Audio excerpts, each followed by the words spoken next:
Waheguru Ji Ka Khalsa, Waheguru Ji Ki Fateh. My name is Jasleen Gore, and I'm a trans creator on the Guru Granth Sahib Project.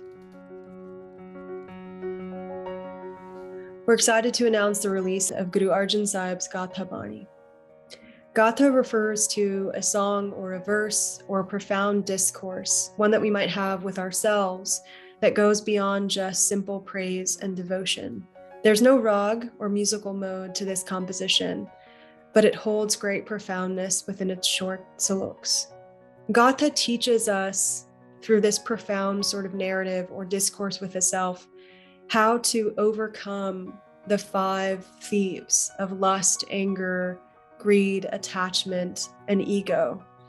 And we do that through praise of the One and through companionship with those who have become virtuous, who have made great efforts to become virtuous.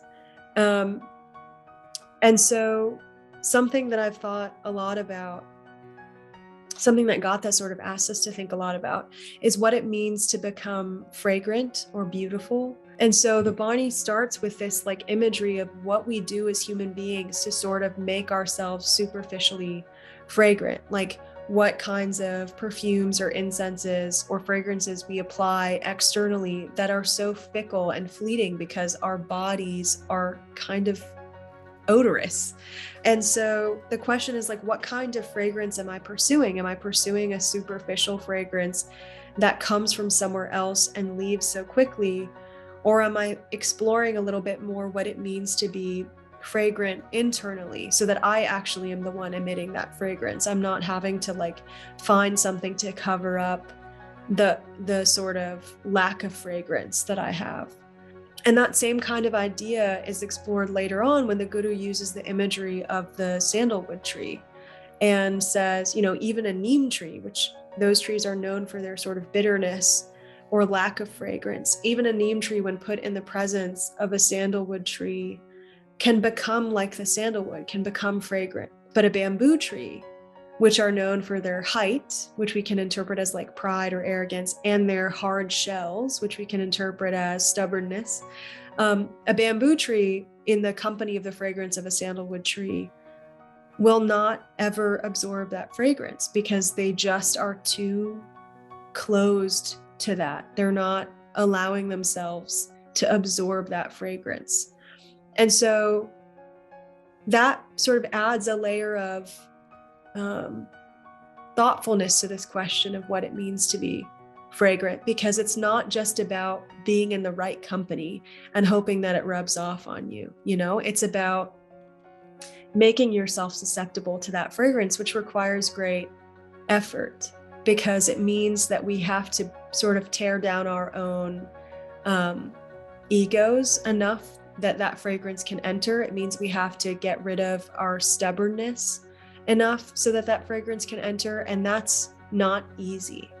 And so I've just been thinking a lot about what it means to become fragrant in that way, to be susceptible to becoming fragrant in that way. And the other thing that I think has really stuck with me is that idea of like great fortune, because the Guru says again and again, this company of the virtuous ones is found with great fortune. And we've kind of understood that to be grace, but it's not a passive grace. I think it's something other than just sitting around and waiting to be given that grace and that company. It requires great effort. Like we were saying with the fragrance, it requires us to do a lot of work to change our behaviors and our outlooks, to rid ourselves of our stubbornness and our pride. And it is through great effort that our deeds change, and our deeds change enough that they are what create our good fortune too. So I think those are my takeaways of like asking this question constantly of like, what kind of effort am I making? And what kind of fragrance am I seeking? I think those are my 2 sort of takeaways from the last few months. And I'm sure there will be more, because this is, again, a profound discourse. There's 24 saloks. They are short, but they have so much weight to them. And so I hope that you will take time to explore them for yourself and try to understand this profound narrative, this profound discourse. And as always, take your time exploring the word meanings, the commentary sections, the translations, the footnotes even, and see what you get from this discourse. Waheguru Ji Ka Khalsa, Waheguru Ji Ki Fateh.